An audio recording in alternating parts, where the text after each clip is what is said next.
Endi to'g'risi, o'zim haqimda gapirib beradigan bo'lsam sizlarga, men shunaqa omadsiz odammanki, ko'rsatuvda ham mana birinchi ishtirokchi sifatida sinab ko'rish uchun meni chaqirishdi.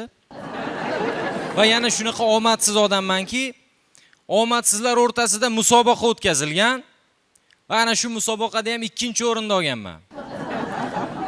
Sezyapsizlar qanaqa omadsiz odamligimni.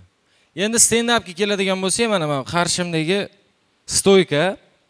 Stand-upga chiqsam savol beraman deb yurardim. Men shu stoykani nima uchun qo'yishadi deb. Baribir mikrofonni qo'lga olib gapiradi hamma, to'g'rimi?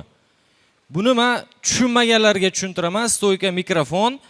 Buni ko'plab san'atkorlarning oldida ko'rasizlar, ya'ni qo'lida gitara bo'lsa, qo'li band bo'ladi uni. Ya'ni u boshqa a'zosi yo'q mikrofon ushlashga. Mikrofon mana shunga qo'yiladi, qo'lda gitara bilan mikrofonga gapiradi. Endi savol, stand-upda nima qilish mumkin bu? Yo'q, gitaristlar ham chiqishni boshladimi stand-upga?